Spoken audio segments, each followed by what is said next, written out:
Welcome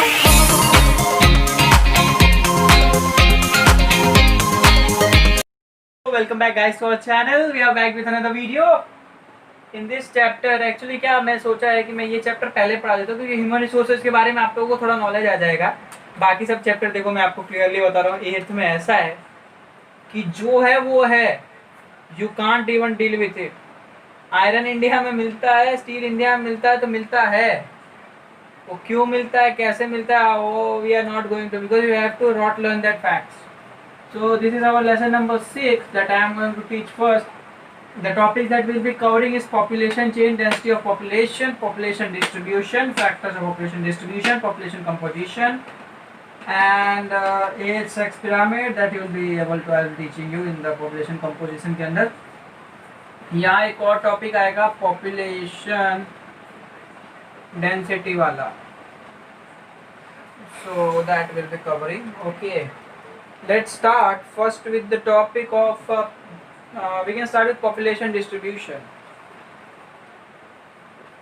Population distribution.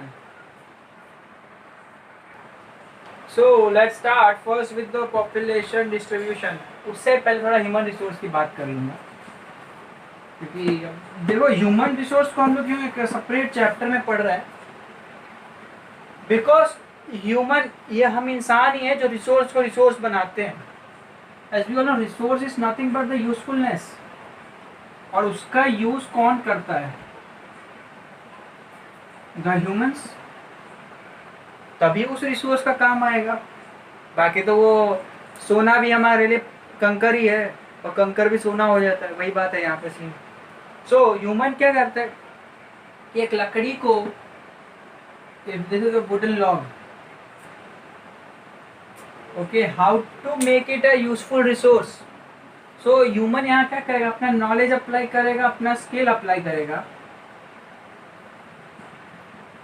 और इसको कुछ चेयर में या कुछ ऐसा फर्नीचर में कन्वर्ट करेगा. That will become a resource. ठीक है. So it is the bounty of the human that uses the nature to make something useful from it.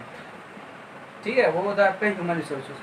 Now this human resources इतना important है. India has established the HRD, Human Resource Development Ministry in 1985, and it works for the skill improvement of humans. भाई क्योंकि एक जगह के बंदे अगर educated होंगे, अगर आपको इसका बहुत अच्छा बेस्ट एग्जांपल समझना है तो आप ऐसे समझो, जापान को ले लो. जापान की literacy rate we all know. Japan आज से ही नहीं, अराउंड मेजी रेस्टोरेशन के बाद 1973, 80, 89, 90s के आसपास आते हैं तो 90% लिटरेसी रेट पे था. So that shows the growth of the channel, I mean to say the country. So human resources are also verily, हमें पता है कि जो भी है वो एक जगह पे तो रहते नहीं है. कुछ अमेरिका में रहते हैं, कुछ एशिया में रहते हैं, कुछ अलग अलग कॉन्टिनेंट्स में रहते हैं. सिर्फ कॉन्टिनेंट्स के आप स्टेट्स में देख लो, आप में से कई लोग ऐसे होंगे जो अपने ओरिजिनल स्टेट में दूसरे स्टेट में रहते होंगे just because for better employment and better for other functions and facilities. So if we talk about the population distribution, first of all इसका सिंपल मगर डेफिनेशन समझो.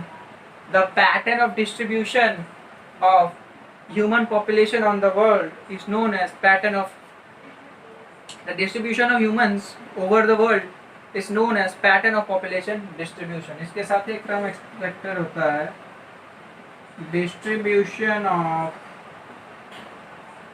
human on earth is called pattern of population change. You will be amazed to know that 60% of the population lives in only 10 countries, and among that 10 countries, our two India and China are at the top.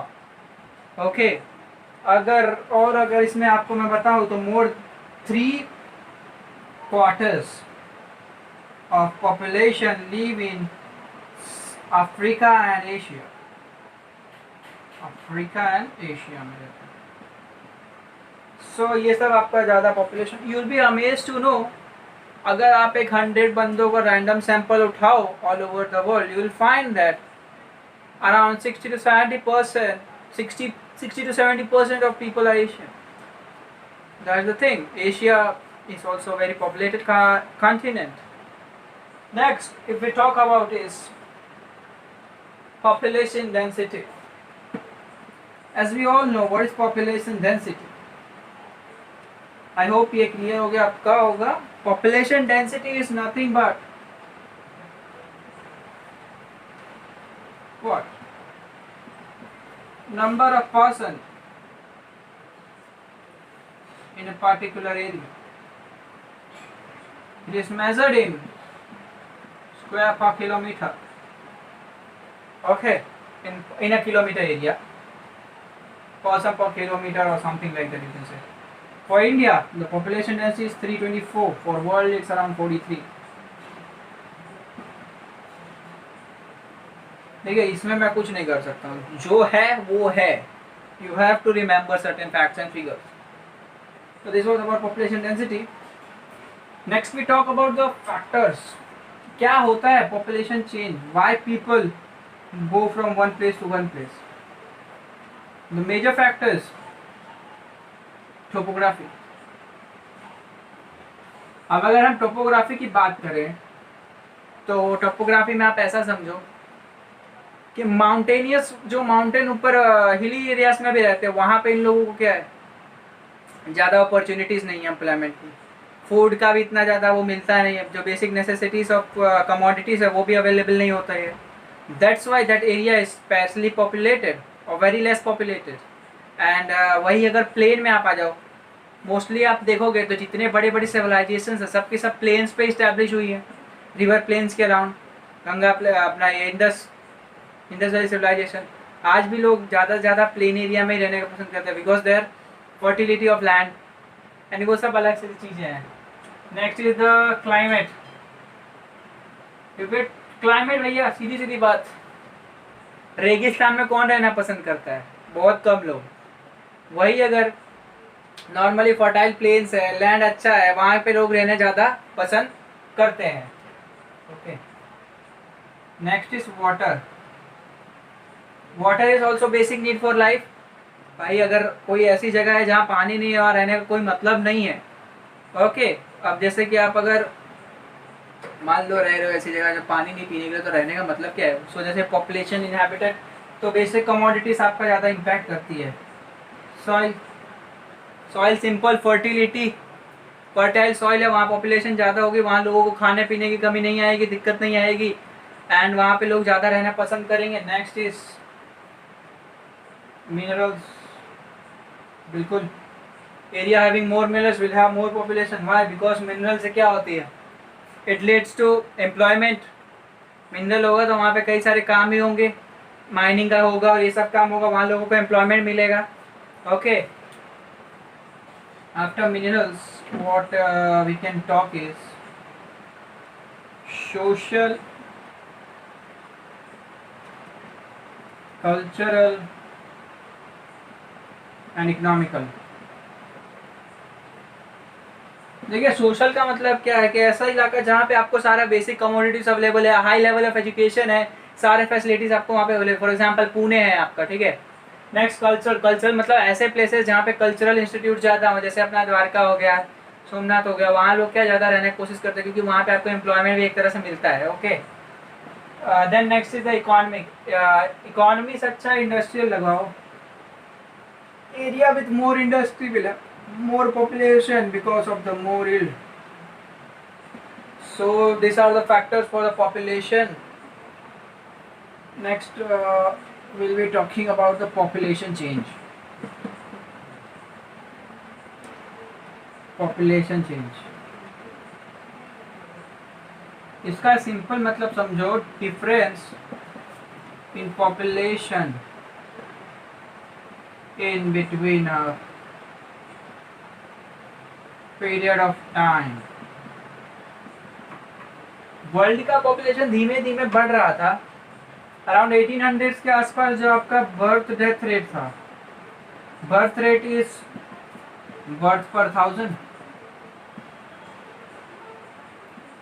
and death rate is death per thousand person. So जब 1800 के आसपास क्या हो रहा था कि कई सारे डिसीज थे, अपना साइंस एंड टेक्नोलॉजी इतना डेवलप नहीं था, इतना हेल्थ में अपना इंफ्रास्ट्रक्चर नहीं बना था. सो उस टाइम पे क्या होता था कि जितने बच्चे पैदा होते थे उससे ज़्यादा मर जाते थे इन्फेंट में ही. सो उस टाइम पे पॉपुलेशन इतना ज़्यादा वो नहीं हुआ था.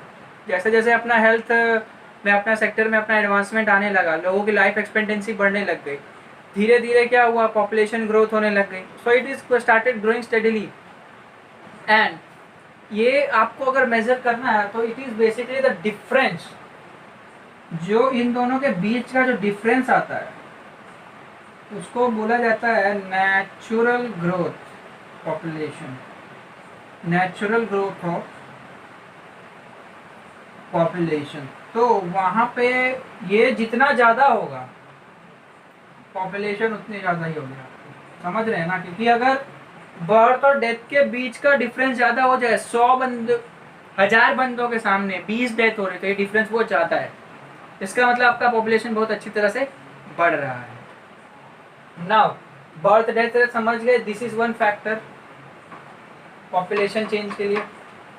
Another factor is the migration. लोग माइग्रेट क्यों करेंगे? Because of better employment. अब जो माइग्रेशन है इसमें आपको दो टर्म याद करने, immigration and immigration. Okay, immigration and immigration. Immigration and immigration में हम लोग बात करते हैं. ठीक है, एक बार देख लेना उसमें फिर से. सो वही मैं बोल रहा था, इमिग्रेशन मतलब जैसे आप किसी कंट्री से दूसरे कंट्री में जाते हो तो you are called as a immigrant, और जिस कंट्री में आप अराइव करोगे उसे बोला जाए, आप वहाँ बोले जाओगे इमिग्रेट. ओके, सो इनवर्ड इमिग्रेशन, आउटवर्ड इमिग्रेशन. देखिए ये इमिग्रेशन जो है, लोगों को पॉपुलेशन बढ़ रही है, वी ऑल नो कि वर्ल्ड की पॉपुलेशन एक पर्टिकुलर लेवल पे बढ़ रही है, बट ऐसा हर कंट्री में नहीं है पॉसिबल. जैसे केनिया है, केनिया में जो है आउटवर्ड माइग्रेशन ज़्यादा है, means there are immigration of the people, they are immigrants जो लोग कर रहे हैं, इमिग्रेशन दूसरे कंट्रीज में जाके फंस रहे हैं. क्यों? और वहाँ क्या है कि जो बर्थ एंड डेथ रेट है ना, आज भी टेक्नोलॉजी इतनी अच्छी हुई नहीं है केनिया वगैरह में, तो वहाँ बर्थ डेथ रेट रेशियो ज़्यादा है. मतलब बर्थ और डेथ के बीच का डिफरेंस बहुत कम है. 1000 पैदा हो रहे हैं तो उसमें से समझ लो ना 800 या 700 बच्चे मर जा रहे हैं. सो ये क्या है, वहाँ पे इस वजह से पॉपुलेशन इतना कॉन्स्टेंटली नहीं बढ़ रहा है. सिमिलरली वहाँ पे अगर आप जाके देखोगे इथियोपियन साइड में, तो वहाँ पे भी बर्थ रेट अब बहुत कम है, लोग काफ़ी एजुकेटेड है, सो बर्थ वगैरह इतना ज़्यादा, बर्थ रेट यहाँ कम है. सो ओल्ड एज क्या है, ज़्यादा वहाँ पे ओल्ड पीपल होते हैं. Next will be talking about population composition.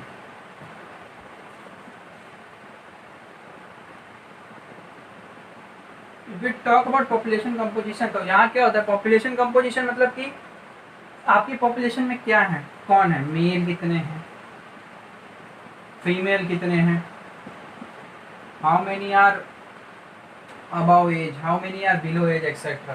क्योंकि पॉपुलेशन होने से कुछ नहीं होता है, आपकी पॉपुलेशन कितनी नॉलेजेबल है, कितना आपके पास एजुकेशन है, उन लोगों के पास कितना स्किल है, तो वो सब के लिए मैपिंग के लिए आपको सबसे पहले पता तो चलना चाहिए कि हमारे पॉपुलेशन में क्या कितना है, तो उन्हें हमें कितना उसके लिए हमें एक्सपेंस डालना पड़ेगा. सो यहाँ पे फंडा आता है एज सेक्स पिरामिड का. Age sex pyramid, it is nothing but which gives idea about male and female and also of the age category.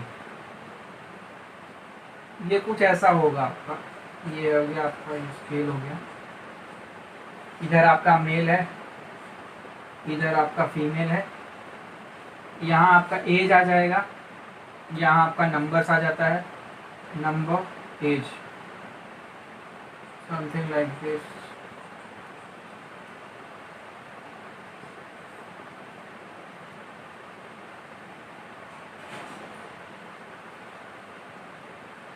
तो आप यहाँ क्या देख रहे हो कि ये जो एज है ये 15 साल के एज ग्रुप को बताता है, फिर ऊपर धीरे धीरे बढ़ता जाएगा और वो लास्ट वाला आपका एडल्ट एज को बताता है.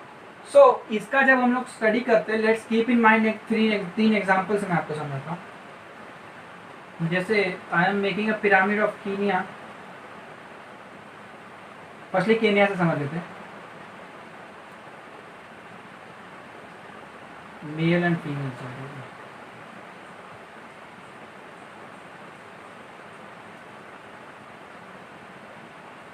सो आप यहाँ क्या देख रहे हो, 0 से 15 साल के बच्चे, 0 से 5 साल तक के बच्चे हैं, इन्फेंट्स हैं, बट ये धीरे धीरे डिक्रीज होते जा रही है इनकी नंबर, आप देख रहे हो, डिक्लाइन डिक्लाइन डिक्लाइन। इसका रीज़न क्या है, ये आपको ये ऐसा चार्ट देख कर ही समझ आता है कि कैसे इसमें बर्थ रेट और डेथ रेट का क्या इशू आ रहा है। वो मैंने आपको बता दिया, why it's because of the lack of medical facility और ये सब। वही दूसरी तौर पे आप इंडिया को देखोगे,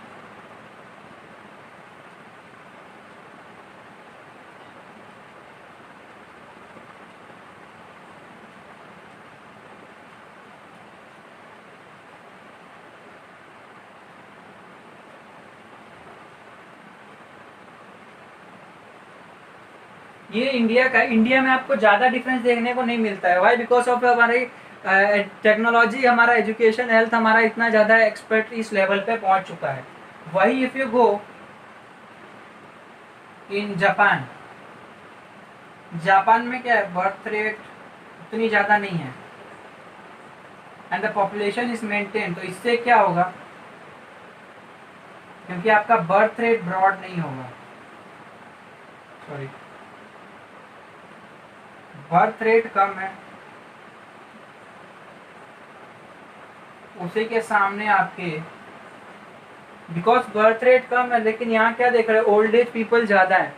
सो आप यहाँ से क्लियरली आइडिया लगा सकते हो कि कितने यंग है, कितने ओल्ड है, कितना क्या डेथ रेट है, क्या बर्थ रेट रेशियो है, क्या क्या फैक्टर्स आ रहे हैं हमारे पूरे कंट्री में। So this was all about this chapter. I will be meeting you in the next lecture where I will be talking about the agriculture. Chart करते हैं, पहले एग्रीकल्चर कर लेंगे, उसके बाद मैं मिनरल्स कराऊंगा, उसके बाद इंडस्ट्रीज कराऊंगा। सो क्या मिनरल एंड इंडस्ट्री थोड़ा थोड़ा लिंकेज है उसमें। So will meet you in the next lecture, till then do enjoy and do like share and subscribe our channel.